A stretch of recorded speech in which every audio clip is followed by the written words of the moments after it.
The introduction of the new defender Denari, the brand new secondary Glaive 12 shotgun, the removal of ACOG from defense, with a slight exception, plus a bunch of changes to operator loadouts, a new dual front assignment, and so much more. Welcome to Operation High Stakes. Thanks to Ubisoft, I've been able to play this season early, and in this video, I'm going to show you everything which is coming in it. Now, here's the timestamp for every single section. You can skip to a specific section if you want, but I recommend watching this video in full. If you enjoyed this video, make sure you hit that like button, drop a comment, all of that really does help the channel, and if you haven't already, hit the sub button, and let's get straight into this. So Denari, whose real name is Leon Vinzenried, hails from Switzerland and is a part of Nighthaven. Now I'm going to make a dedicated lore video for him, but something which is important is that he has been with Nighthaven since the start. He has been Callie's hidden enforcer ever since she started to build up Nighthaven, and now with Nighthaven being involved with the Keres Legion conflict, both from a contractual obligation with Rainbow, as well as Callie also having that vendetta because Deimos and the Keres Legion stole their ordnance. Callie isn't taking any risks with this mission,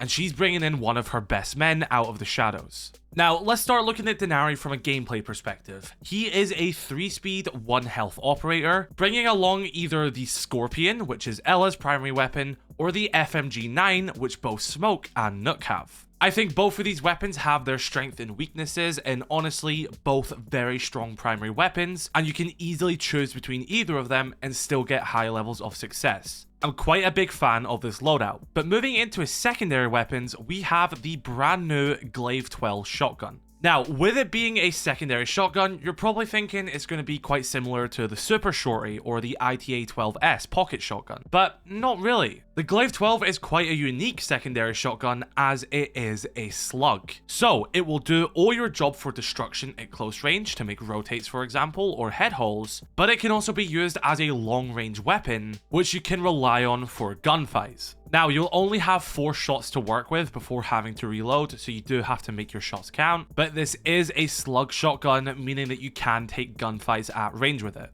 Now, it isn't insanely hard hitting, you'll still get your one-shot headshot from it, and it does do a decent amount of damage, as you can see from these clips on the shooting range, giving you a bit of insight of how much damage it does at different ranges. But the best way of me describing how you would use this is you're going to use it when you run out of ammo in the main weapon, which is what a secondary should be. You're not really going to be able to run around with this being your primary weapon and going for a bunch of kills from it. This is going to be if you light up the enemy with your Scorpion or FMG, and instead of reloading, you switch to this to finish them off with the last few shots. That's where the shotgun is going to work very well. It works as a secondary weapon in that sense. Don't think you're going to be able just to whip this out and start running around like this is your primary weapon. You are going to want to make sure that your enemies are already damaged before then pulling this gun on them. If the shotgun isn't for your pace, that's fine. He also has the option of a pistol. This is the same pistol in which the SAS ops have. So, you know, Thatcher, Sledge, it's their secondary pistol. Pretty good pistol. Nothing really to write home about, it just gives you the option if you don't want to use the Glaive shotgun. And for his secondary gadgets, he brings the observation blocker as well as the deployable shield, both of which play well into his gadget, which we're going to talk about now. Yes, Denari brings one of the most creative gadgets which Rainbow Six Siege has ever seen, and these are the T.R.I.P connectors. Throw one down on its own and it will do nothing. However, connect one in the line of sight of another and it will create a laser tripwire between them. A laser tripwire that does damage. More on that in a second. Now, Denari has 7 of these in total. You can connect all of them together as long as they are in each other's line of sight and there isn't an object blocking them. If there is an object blocking them, it will show you a potential connection you could do. So if I place one on one side of the wall and the other on the other side of the wall, it will show us that, yeah, there's a potential connection here. You just have to eliminate that obstruction in the way. Doing so will then allow them to connect. You don't have to connect all of them together. They can exist independently from each other. You can just use 2 on different doorways at other sides of the rooms, complete other sides of the maps. Obviously, you are going to need at minimum 2 of them to actually create a connection because placing one on its own with nothing around it isn't going to do anything. Now, these work in every single axis. They aren't just, you know, horizontal or vertical. You can create connections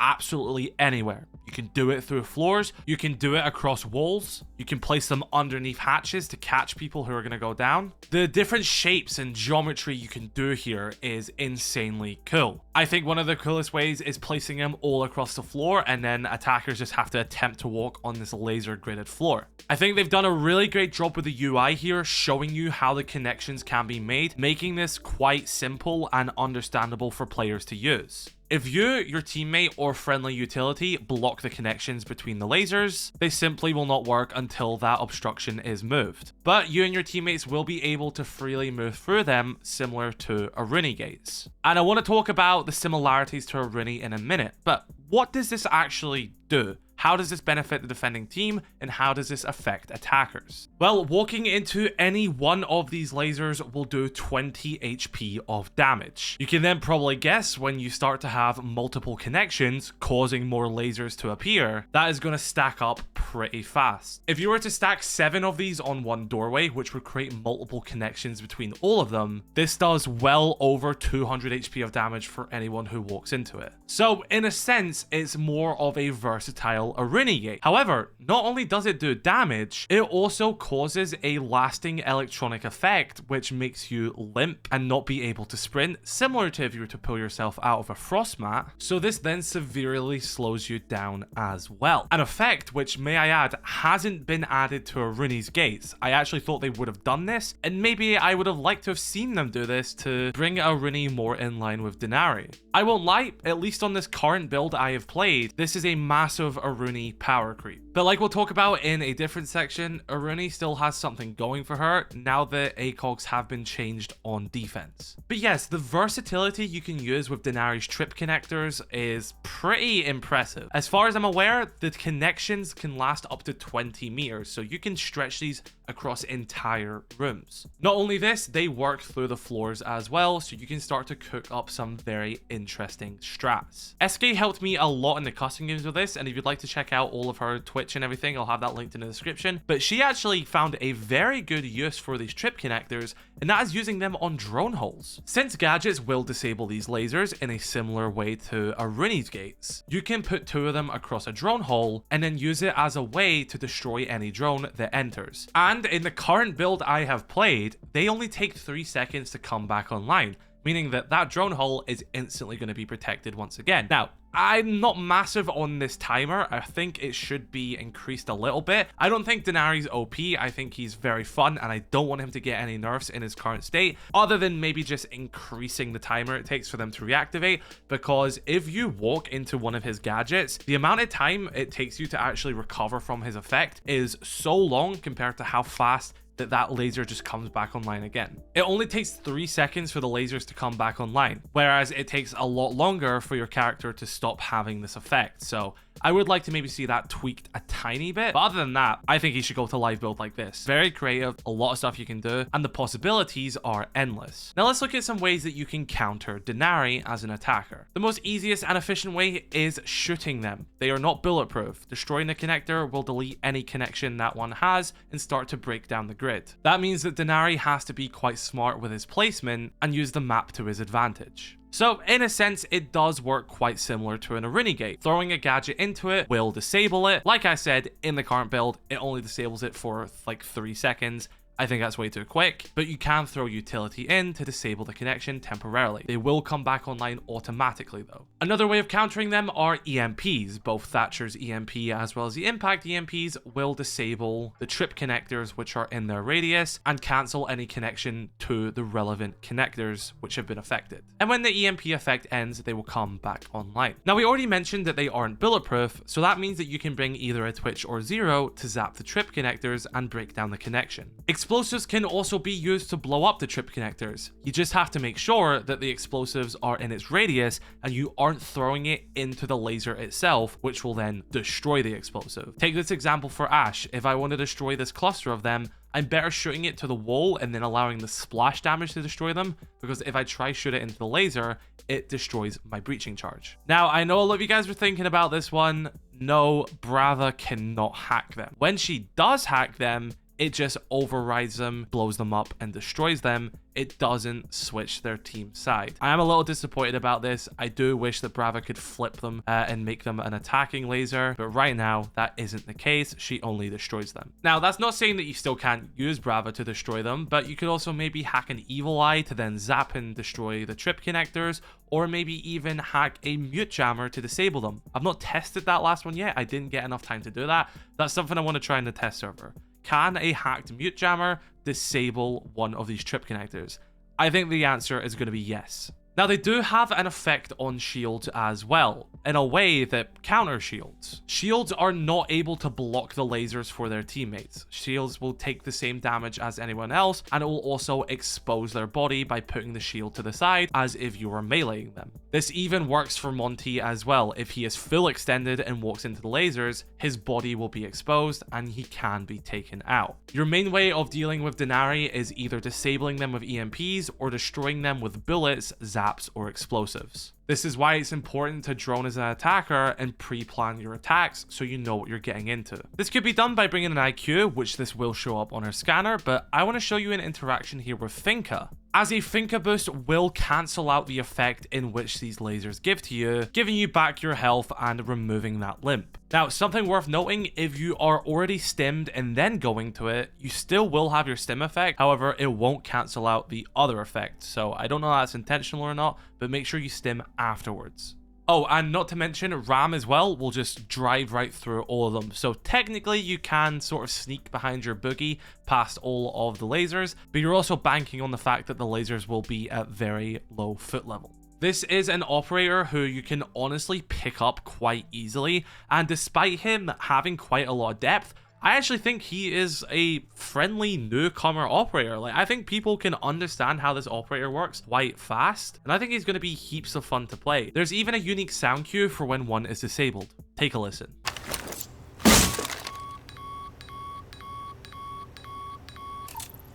Now, in a similar way that if you throw a friendly piece of utility into an arena gate, the same sort of works here. If you're a defender, for example, and you're playing a Zami and you throw your Kiba barrier into the laser, it will destroy the Kiba barrier and also disable the laser. But if you place it out of bounds, you can actually deploy a Kiba barrier and it will just block the connection of the laser itself after it has been deployed. The good rule of thumb here is that if anything is thrown into the lasers, it will disable the lasers and also destroy said gadget which you are throwing. But if it's a gadget that can be placed, for example, like a deployable shield, it would be pretty much fine and it just blocks the connection until it is destroyed. But that is a sort of surface level understanding of how Denari works and how you can counter him. There's probably so many different strats and synergies we still have to look into. So once the public test server goes live, which will be a day after this video is posted, we're going to go in, we're going to get some more people in, and we're going to try a bunch of different really fun strats. Denari should not be slept on. They have done an incredible job with him, and I think this is one of the most unique operators ever added. Also, I know some people ask this, no, Nook isn't immune to them. Right, let's start talking about the removal of ACOG on defense. It's official. ACOG has been removed from defending operators unless they have a DMR or a slug shotgun. The Glaive 12 doesn't count here. That doesn't have ACOG. So officially, Goyo, Doc, Rook, Frost, Echo, Tachanka, and Castle all no longer have ACOG. Goyo still has it on the TCSG because that is a slug shotgun, but he doesn't have it on the Vector. So Doc has no ACOG on either the MP5 or P90. He has none. Same goes for Rook, Frost, Echo, Tachanka, and Castle. None of them have an ACOG on any weapon. That now means, as of the time of recording, the only operators who now have ACOG on defense is Aruni on her DMR, Tuberau on his DMR, Goyo on his TCSG, Kaid on his TCSG, as well as Alibi, Maestro, and Azami on the ACS-12. Oh, and of course, we can't forget the Boss G on Vigil. Well, actually, there's another operator who gained an ACOG this season, and that is Sentry. Yes, Sentry has been given the TCSG as an extra primary weapon option, and because it's a slug shotgun, it also has an ACOG. But that's the base rule going forward. Only slug shotguns and DMRs on defense have ACOG. This was a change I have been expecting for years at this point, and it's one that I was in favor of, and I'm really interested to see how the meta and how these operators can evolve going forward without an ACOG in their arsenal. Now, those aren't the only operator changes that have happened. We just mentioned the fact that Sentry got the TCSG. Striker has also received another primary weapon as well. This is the SR25 DMR, the same one which Blackbeard and Flores has. I think this is a fun addition to Striker and Sentry's kits, and I think they're a good change. I'm excited to use the DMR on Striker more, and I'll probably run the TCSG on Sentry. I think this is a great change for both operators. But they're not the only ops that got some changes as well. The Reaper Mark II, which is Raura's secondary weapon, has been given to 5 other operators, being Sledge, Oryx, Pulse, Ying, and Rook. None of these replace any weapons which are currently in those operator loadouts and are all an extra addition. As well as this, the gun has had a bit of a recoil buff as well, and it's now easier to control. This now allows you to play loadouts such as Pulse with the primary shotgun and then the Reaper as a secondary, which is actually going to work very well with that vertical play you can do with a shotgun. Of course, Sledge now having a machine pistol once again is a great thing. It's not the SMG-11 like he used to have, but it's definitely a great addition to his arsenal. Ying, I don't really care that she has it. I don't really think she needed it that much. Same kind of goes for Oryx. I kind of feel like the Bailiff is still the better secondary option, so you can then run the T5 as the primary, because if you choose the Reaper as your secondary, you're either going to have to bring the primary shotgun or just not have the ability to open up hatches. So I don't really think it does much for Oryx in my opinion. But finally we have Rook, and I think it's a pretty cool addition to Rook. And he didn't only just get the Reaper Mark II as an additional weapon, he's also been given the Nitro Cell as a third secondary gadget option as well. This means that Rook can now be used for plant denial, and I even took out Bikini, who was playing as Blackbeard yesterday, by blowing him up through a wall with Rook. It was quite a funny little trade moment. So yeah, the Reaper's been buffed and 5 operators now have it. Do you think that they chose good operators for this, or would you have liked to have seen this come to someone else? Right, next up, both Fenrir and Lesion have received a nerf, and Wamai has received a buff. Let's talk about Fenrir and Lesion first. Fenrir has lost his Bailiff. That's it, there's no compensation, there's no other changes, he no longer has the Bailiff. You now only have the option of the secondary pistol, that is it. I think this is fair, I think it's a pretty decent way to nerf Fenrir, that's fine. In a similar vein, Lesion has lost the Super Shorty. I don't think he needed it to begin with. I always thought that he just had too much in his kit, so I'm not surprised to see that this has gone. However, it has been transferred to another operator. No, it's not Mozzie. He's probably never going to get it back. It's went to Wamai now, which again is another choice which I'm like, okay, like I'm not against it. I'm just kind of surprised to see Wamai now with a secondary shotgun. I would have maybe I've liked to see it go to Jaeger instead. I think Wamai is a bit of a better position than Jaeger's in, so I'd rather have seen Jaeger get the secondary shotgun if anything. But I'm interested to see a new meta where we now have a Wamai who can make rotates and use a secondary shotgun. It's going to be interesting. Again, this doesn't replace any existing secondary he has, it is just another option now. Oh, and also to compensate for the loss of his ACOG, Echo is now a 2-speed 2 armor, which is up from being a 1-speed 3 armor. So that is where we finish with most of the changes which came to the operator loadouts, the whole ACOG removal, the Reaper being moved around. But for the most part, all of them were focused on loadout changes. ACOGs, weapons moving. There's an operator who has had some changes to a lot of his gadget, and that's Blackbeard. Initially, it was revealed that he has had 5 nerfs this season, but from what I've played, he actually has had 6 nerfs. So the first one is, it now takes longer for his shield to protect his head after he has finished ADSing. It now takes 0.9 seconds, which used to be 0.5 seconds. I noticed this straight away. It feels like it takes longer for your head to be covered when you're done ADSing. This is going to give defenders a bigger window to shoot you whilst you're trying to return into your defensive position. Next up, he can now no longer rappel into undamaged barricades just by flying in the window. You can't do it anymore. You have to destroy the barricade like any other operator if you want to rappel in. That's the second nerf. The third nerf is also a bit tied up in this as well, and that is the fact that when he does rappel into an open barricaded window, he can ADS whilst doing so. It will take him off the ADS until he is in the window.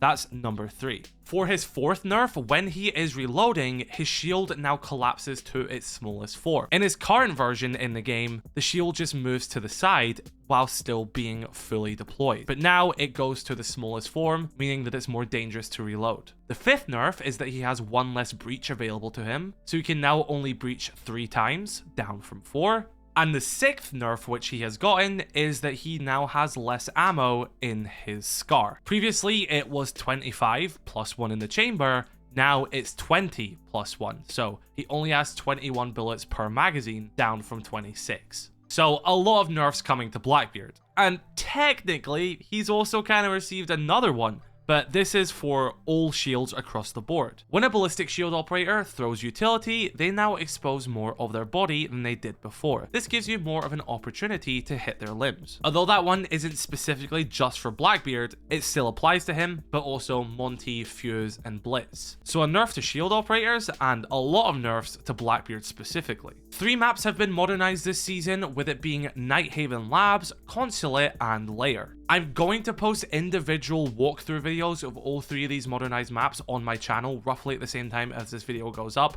It may be a bit later, but I will say I think all of them look absolutely incredible. Lair specifically has stood out to me. Like, the outside of Lair looks absolutely beautiful. They have done a great job with these modernizations, and as a reminder, that now means that all 3 of these maps have the fire extinguishers, the gas pipes, the metal detectors, as well as these upgraded graphics. And I assume they've probably done some small tweaking as well to make rappelling around corners a bit more streamlined than the maps were before. If there's any hidden changes that we end up finding, I'll be sure to keep you updated on it. Duelfront has had a pretty fun update in my opinion this season. To coincide with the current narrative which is progressing, there is now a new assignment in Duelfront. You are no longer saving Dokkaebi. She's already been saved in the story. We are now infiltrating one of the Keres Legion server rooms inside of this district in Detroit. Yes, beneath the room in the center lies a server room for the Keres Legion. Here we can find a massive board full of information, which you know I'm going to break down in a lore video, but that's not what we're here for right now. And you have to fight against the enemy team for control of the server room in this Keres Legion safe house. After receiving intel from Epsilon, you can enter this room and interact with the terminal to initiate the lockdown. This will trigger unbreachable shutter doors to close around the room. The defending team must hold the room and extract data to 100%, whilst the attacking team must breach a new way in and start their own extraction. Control can shift, and whichever team reaches 100% first wins. The design of the room is really cool, and it's nice to see that Dokkaebi is able to initiate a hack on the Keres Legion. I'm interested to break all this down and do some more stuff on this. I'm quite interested to see how this plays out in game because I really like the idea of this assignment and I think it sounds pretty fun. There's also been a few operator changes in Duelfront as well. Thermite, Monty, IQ, Amaru, Kali, Grim, Doc, and Azami have been removed, and Ace, Raura, Tachanka, Clash, Oryx, Solace, and Denari have been added. Streamer mode is officially coming to console. There's also like an update across the board as well for PC as well. It will reveal your real username at the end of the match, but not during it, and it will also then give you a fresh one the moment you start a next match. This is to sort of expose people who are hiding behind a streamer name to try and say some unsavory stuff, whilst also allowing more people to use it across the board and keeping it more secure. There are a few other things, such as you can now inspect your squad in Siege Cup to see who you're going to be playing against. There's new Siege Cup rewards coming. I'll cover them when we get to see them. There's new clearance level rewards. There's been 2 badges added, one for winning a match in an event, and the other one for winning match with a full squad in any PvP multiplayer playlist. There's more updates coming to the training modes, the marketplace, and everything. I'll cover more of that when the test server goes public. But I really want to focus this video on the new op, as well as some of the changes which have came this season to ACOG and other operators.